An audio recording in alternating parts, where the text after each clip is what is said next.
ქალების როლი, მათი ჩართულობა და მათი წარმატების ისტორიების სხვადასხვა სფეროებში ქალების ჩართულობის გაზრდის მნიშვნელობაზე ვსაუბრობთ ხოლმე.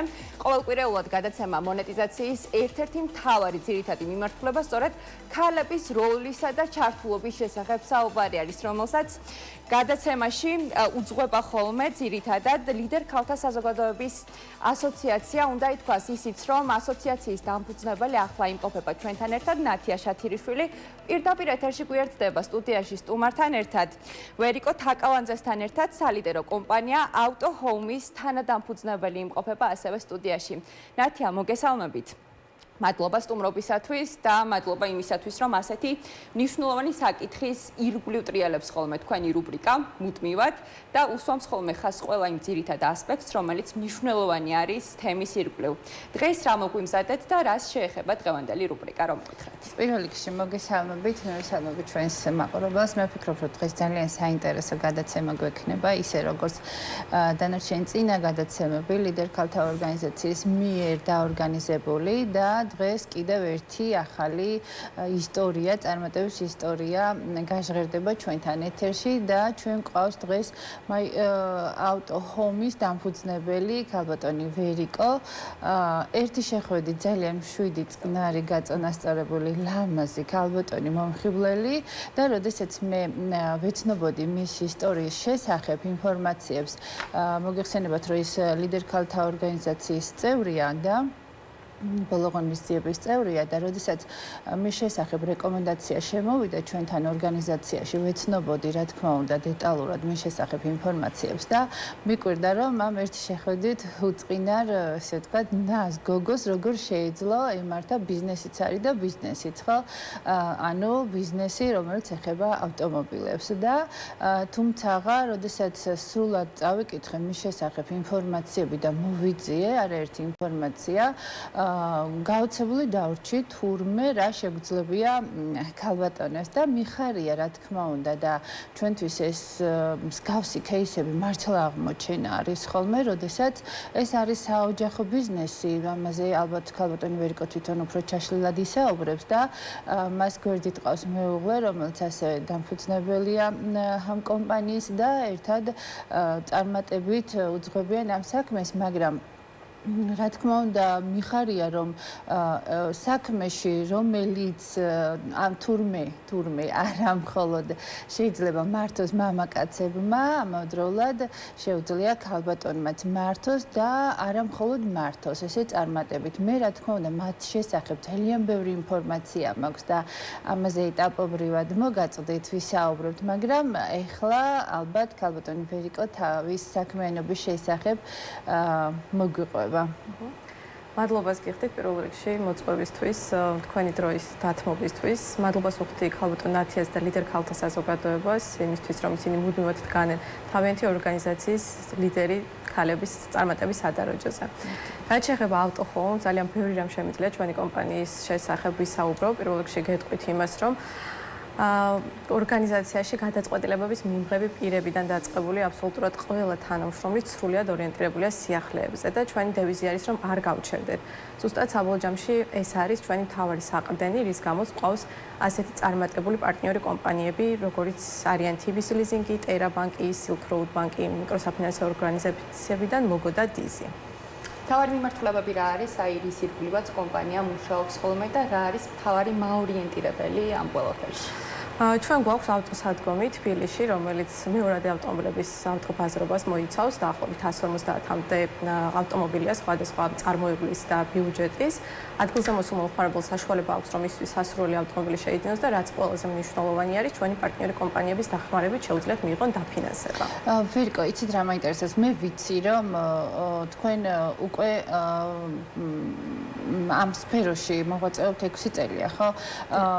მაინტერესებს არ შეიძლება უბრალოდ მე კანონმდებლობასაც დეტალურად ვეცნობოდი თავის დროზე, როდესაც ეს ესე ვთქვათ საჭირბოროტო კანონი შემოვიდა ძალაში, ხო?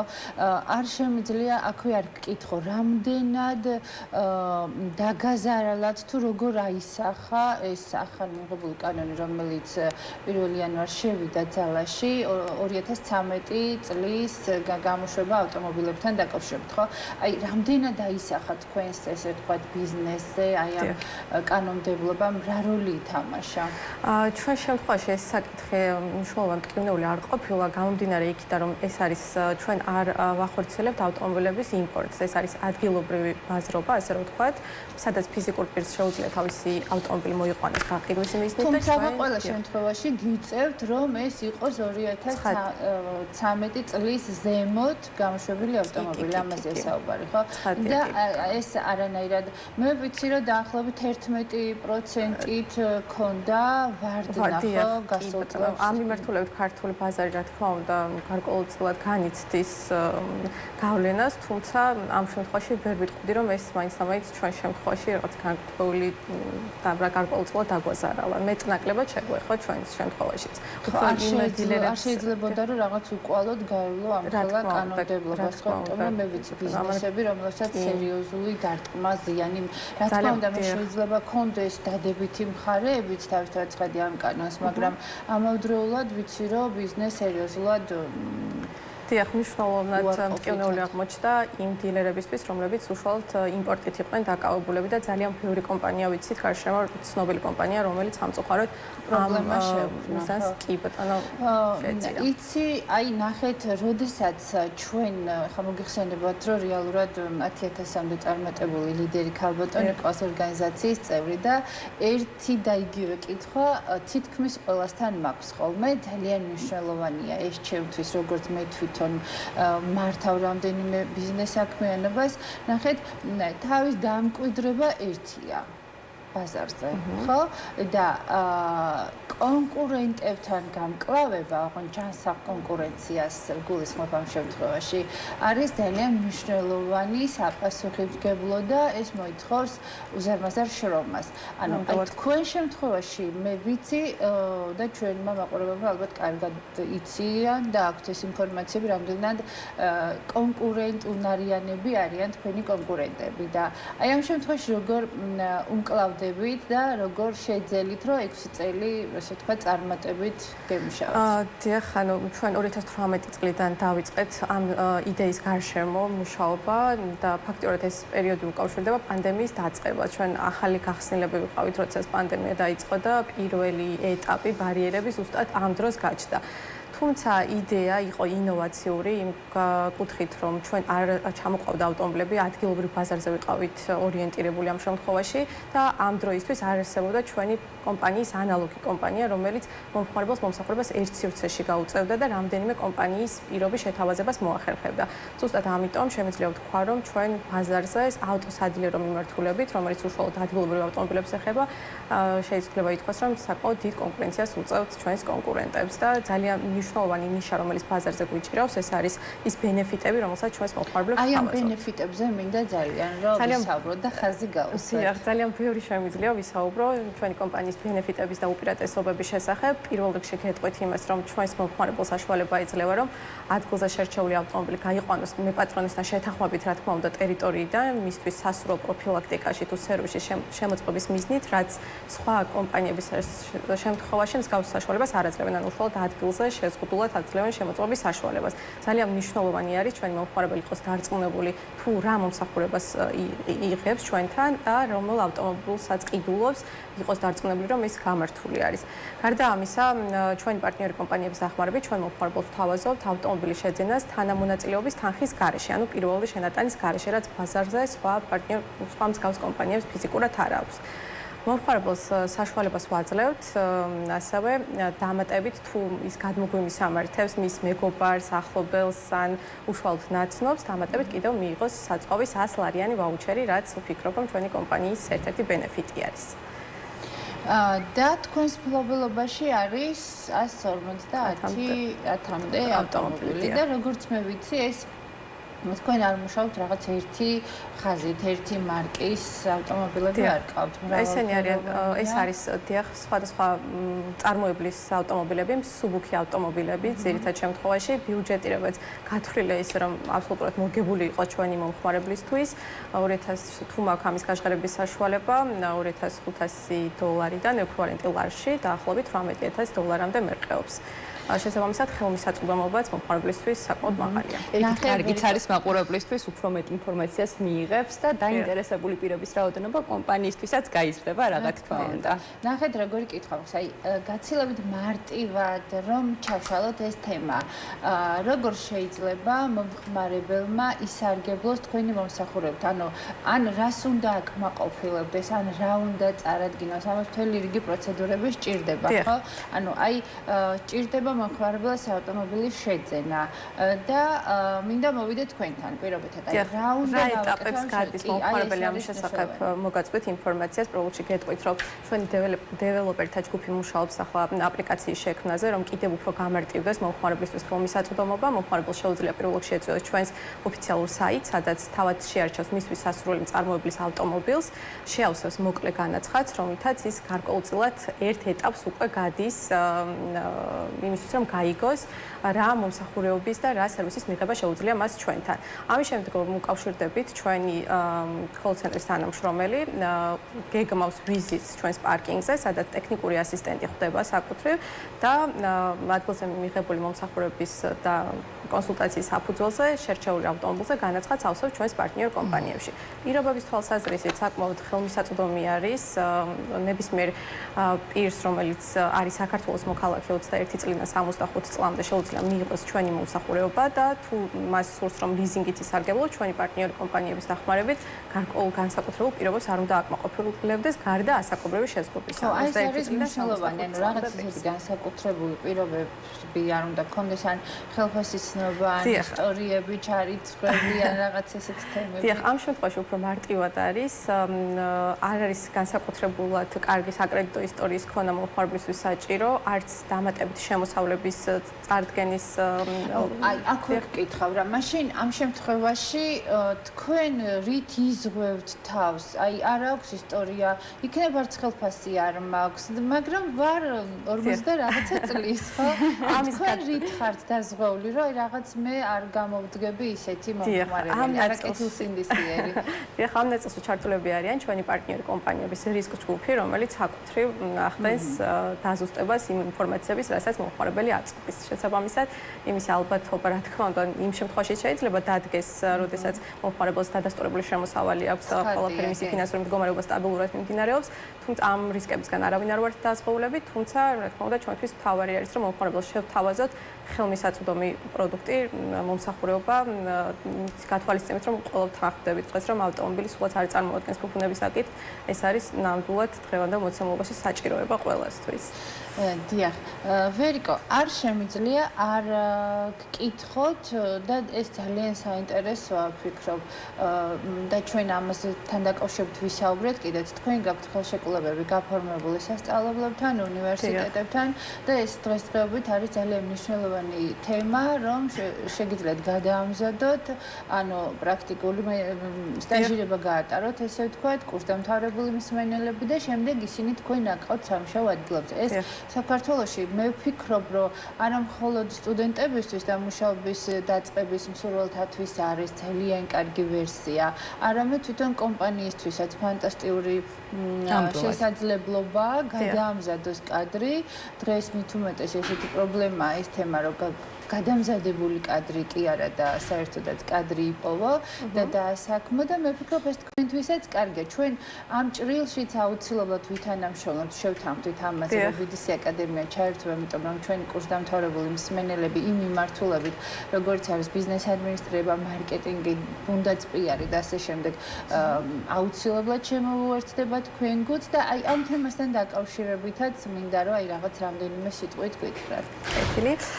ჩვენი კომპანია მოცემულ მომენტში დაახლოებით 30 თანამშრომელს ასაქმებს და აქედან აბსოლუტური უმეტესობა არის სტუდენტი. ჩვენთვის ძალიან მნიშვნელოვანი არის სტუდენტურ ცხოვრებას ხელი შეუწყოთ და მათ განვითარების შესაძლებლობა მივცეთ. ფაქტიურად დაარსების დღიდან აქტიურად თანამშრომლობთ ისეთ უმაღლეს სასწავლებლებთან, როგორიც არის შავი ზღვის უნივერსიტეტი, საქართველოს ეროვნული უნივერსიტეტი და ახალი უმაღლესი სასწავლებლები, რომელთანაც ანუ რა თქმა უნდა ჩვენი მემორანდუმის ფარგლებში, დიახ, გადამზადებას გადიან მარკეტინგის სტუდენტები, ასევე ფინანსების კუთხით და სხვა ფაკულტეტის სტუდენტები. და შემდგომ, რა თქმა უნდა, ურთიერთშეთანხმების ფარგლებში ჩვენ ვასაქმებთ მათაც და რა თქმა უნდა ვაძლევთ შესაძლებლობას სტაჟირებაც გაიარონ ჩვენს კომპანიაში. როგორც სასწავლებლის ხელმძღვანელს და ჩემთვის ეს ყოველდღიური, ესე ვთქვათ, რუტინული სამუშაო თემაა, სტაჟირება და დასაქმება. აქვე ვისარგებლობ შემთხვევით და შეგეკითხები. კურსის, უბრალოდ სტაჟირების დასრულების შემდეგ, რამდენი პროცენტი რჩება გადამზადების შემდეგ, რამდენი პროცენტი რჩება სამუშაო ადგილზე? ეს მაინტერესებს ძალიან. დიახ, ამის ოფიციალური სტატისტიკა სიმართლე გითხრათ არ გვაქვს, მაგრამ აი მაგალითად წელს გაიარეს ახლა ბოლო სეზონზე, გაზაფხულზე დაახლოებით 10 სტუდენტი იყო და 3 დასაქმდა ჩვენთან. შესაბამისად, თუ ამონაცემები ვიმჯერებთ 30% დაგვისახა. საშუალო მონაცემები მაინც კარგია, კი ბატონო. და აი არ მინდა მე ავწდე თემას და რაღაც ესე გვერდი ავარო ისე თქვენ მნიშვნელოვან ბიზნესს. მე ვიცი რომ თუნდაც საკუთარი გამოსვლებიდან შემიძლია ვთქვა, როდესაც ოჯახური ბიზნესია და ოჯახის წევრები არიან საქმეში ჩართული, ყველაფერი მინდა ძალიან კარგად. აი თქვენ შემთხვევაში რამდენად რეალურად ორ კითხვას ვაერთიანებ, რამდენად ასატანია მეუღლისთვის ქალი აღნიშნულ ბიზნესში, ხო არ აღიზიანებს, ჩემთვის მაგალითად თქვენ ოჯახი, ჩემთვის ავტომობილი არის მხოლოდ საწვავი ჩაასხა და ჩაჯდა წახვიდე და რაღაც ამისიკეთ არაფერი და ალბათ სპეციფიკური ცოდნა თქვენი მხრივაც არის მნიშვნელოვანი და ეს რამდენად არის თქვენი მეუღლისთვის ჩვენ შეიძლება ითქვას, რომ თქვენ სწორად აღნიშნეთ, ჩვენ შეიძლება ითქვას, რომ ერთ საქმიანობით ვართ მოცულები, თელს დღეს ფაქტიურად ერთად ვატარებთ, მაგრამ თქვათ ასეც არ არის, იმის გათვალისწინებით, რომ ჩვენ გვაქვს ორი მომსახურების სივრცე, ერთი მომხმარებლებისთვის, სადაც უშუალოდ ავტომობილების არჩევის საშუალება აქვს და მეორე სივრცე, სადაც ჩვენი თანამშრომლები მუშაობენ. ანუ კადრები გაჩაბარებული. ისე რომ ჩვენ ერთმანეთისთვის მოსაბეზრებელი არ გახდეს სამუშაო სივრცეში ერთმანეთს გადაგვდახოთ. არა, ეს არ მიგულისხმება. მოსაბეზრებელი ვერ იქნებით. ეს არ, ანუ მე რა ვიგულისხმე, იცით, ეს არის უფრო მამაკაცური საქმე, ხო? და აი რაღაც ჩემი თავი წარმოვიდგინე, რომ ხა მე რაღაც ავტომობილების ნაწილებთან დაკავშირებით ტექნიკურ ნაწილში ჩართული არ ვარ და შეიძლება თავჯერებელი ამსფრობთ თუ არა სტერეოტიპებს, ეს არის მთავარი კითხვა. რამდენად ამსფრობთ თქვენი წყვილი, რამდენად ამსფრობთ სტერეოტიპებს. მე თვითონაც მყავს ავტომობილი და ჩემს ინტერესში შედის, რომ მანქანის ტექნიკური მხარე ძალიან კარგად ვიცოდე, მაგრამ ეს მიმართულება სრულად ჩემს მეუღლეს აქვს ჩამოყარებული და შესაბამისად მე გირჩევთ რა ეგრეთ ჩავს. ეთახობის მე ვფიქრობ და მასე ჯობია. რატომ უნდა ისარგებლოს ჩვენ ბენეფიტებზე ვისაუბრეთ ხადია, მაგრამ კიდე ხაზგასმით მინდა მითხრა რომ ჩვენი მაყურებლებისთვის უფრო საინტერესო იყოს და ეს თვალნათლივ დავანახოთ. რატომ უნდა ისარგებლოს მომხმარებელმა თქვენი მომსახურებით და რატომ არა თქვენი მსგავსი სხვა კომპანიების მომსახურებით? დიახ, იმიტომ რომ ჩვენ დაარსების დღიდან ჩვენი მთავარი ინტერესი იყო რომ მთელი ეს რიგი მომსახურებები, რასაც ჩვენს მომხმარებელს თავაზობდით ერთ სივრცეში გაგვეერთიანებინა, რომ ამით მომხმარებელმა დაძეგოს პირველ რიგში დრო, ფინანსები და შესაბამისად ჩვენი მთავარი მიზანი რაც იყო, ამ ეტაპზე ვფიქრობთ, რომ განხორციელების გზაზეა. შესაბამისად, მომხმარებელს, რომელსაც ავტომობილის შეძენა სურს, მოდის ჩვენს ავტოსადგომზე, მისთვის სასურველ მოდელს შეარჩევს და ჩვენს პარტნიორ კომპანიებში, ანუ ერთ სივრცეში შეავსებს განაცხადს. მსგავსი მიმართულება სხვა არც ერთ სადილერო კომპანიას არ აქვს და ზუსტად ეს არის ჩვენი ნიშა, რომლითაც უნიკალურობას ვქნით ბაზარზე. კომფორტული დიახ, ან პირველ დროს ზოგავს მომხმარებელი თავის მხრივ ეს ძალიან მნიშვნელოვანია დღევანდელ მოცემულობაში და ფინანსებს აკუთრებ. იმის გათვალისწინებით, რომ ბენეფიტებზე ვისაუბრეთ, ჩვენთან მომხმარებელს შეუძლია რომ შეიძინოს ავტომობილი თანამონაწილეობის თანხის გარეშე, ანუ სრული დაფინანსებით, ეს მიმართულებაც აქტუალურია მოცემულ მომენტში და სხვა კომპანიებს ამ ეტაპზე არ აქვთ. რატომ არ ფიქრობთ, ან იქნებ მე არ ვიცი და თქვენ უკვე გეგმაში გაქვთ მსგავსი იგივე კომპანიის ფილიალები გაიხსნას რეგიონებში. დიახ, ეს ძალიან კარგი შეკითხვა არის, იმიტომ რომ ჩვენს სამომავლო გეგმაში ზუსტად ეს არის. 2025 წლის ბოლომდე ჩვენ ვაპირებთ, რომ გაყიდვების წერტილები დავამატოთ რეგიონებში, ბათუმსა და ქუთაისში კერძოდ და ასევე შევქმნათ სამუშაო ადგილები ამავე რეგიონებში, იმიტომ რომ დამეთანხმებით ძალიან პრობლემური საკითხი არის და ვფიქრობთ, რომ მოგეცემა შესაძლებლობა დაახლოებით 100 თანამშრომელი დავასაქმოთ რეგიონში. ხო, ნუ თბილისი, გორი, ქუთაისი, თელავი, ბათუმი, ბილისის ფილიალებიდან შემიძლია კადრები მოგაწოდოთ. მე თან პარალელურად ჩვენს თანამშრომლობაზე. კი, თანამშრომლობა ისა ჩავშალე. ნახეთ, ეხლა კიდე რა მინდა რომ გკითხოთ. თქვენ ეს ძალიან მნიშვნელოვანია ბიზნეს საქმიანობაში. იმიტომ რომ ყავთ მომხმარებელი რეგიონებიდან, ამან გამოიწვია ფილიალების გახსნასთან დაკავშირებით სურვილი თუ ეს იყო უბრალოდ, ანუ ეს უნდა ცადოთ თუ მომხმარებლები ყავთ რეგიონებიდან. დიახ, ჩვენ ძალიან ბევრი მომხმარებელი ყავს რეგიონიდან. ფაქტობრივად ამ 6 წლის განმავლობაში 20,000-ზე მეტ მომხმარებელს დავეხმარეთ როგორც ავტომობილის გაყიდვის მიმართულებით, ასევე შესყიდვის ნაწილში, ამიტომ მომართვიანობა ძალიან მაღალია. იმის გათვალისწინებით, რომ მე ვახსენე, ხელმისაწვდომობაც საკმაოდ მაღალია პროდუქტების ჩამონათვალის, მომსახურებების ჩამონათვალის, რაც ჩვენს კომპანიას აქვს, შესაბამისად, ზუსტად მომართვიანობა მოგცა იმისი გარანტი და ასე ვთქვათ, გეგმაში დაგვისახა, რომ ჩვენ რეგიონებში შევთავაზოთ მომხმარებელს ჩვენი გაყიდვის წერტილები. მე არ ვიცი ჩვენ რამდენი გვაქვს დრო, მაგრამ აი ძალიან მოკლედ მინდა ვთქვა, ოღონდ არ შეიძლება ეს რომ არ ვთქვათ, ქალბატონი ვერიკვარის აფხაზეთიდან და ვერიკვარის ქველმოქმედი ქალბატონი, რომელიც აფხაზეთში საჭიროების მქონე სოციალურად დაუცველ მოსახლეობას თუ ბავშვებს თუ ვისაც მათი დახმარება სჭირდებოდათ და სჭირდებათ, ის უწევდა დახმარებას და ეწეოდა არაერთი საქველმოქმედო ღონისძიება აქვს გაკეთებული აფხაზეთში და თვითონ აფხაზეთიდან არიან და მე ვფიქრობ, რომ ეს ძალიან საყურადღებო მნიშვნელოვანი და ესე ვთქვათ მადლიერი საქმის კეთებაში მათ წვლილი აქვს შეტანილი. გეთანხმებით, აბსოლუტურად გეთანხმებით. და ვფიქრობ, რომ ჩვენი მაყურებელი ძალიან დაინტერესდებოდა ახლა აღნიშნული კომპანიის საქმიანობითაც და ის დისკუსია, რომელიც ეთერში გაიშალა, ვფიქრობ ძალიან სასარგებლო იქნება როგორც მაყურებლისთვის, ისე თქვენი თანამშრომლობისთვისაც, რომელიც პირდაპირ ეთერში შედგა სხვათა შორის მონეტიზაციის ეთერში. ეს გარეთ დაიწყო გამბავებიდან თუმცა გაგრძელდა და ვფიქრობ, რომ ძალიან დიდი მომავალიც ექნება ამ თანამშრომლობას. ჩვენი საეთერო დრო იწურება, ამოიწურა ამ ეტაპზე და ძალიან საინტერესო დისკუსია მოვისმინეთ. ვფიქრობ, რომ ერთ-ერთი მომხმარებელი მეც კი შეიძლება გავხდე პოტენციურად თქვენი კომპანიის ნათია შათირიშვილი და ვერიკო თაკალანძე იყვნენ ჩვენი სტუმრები.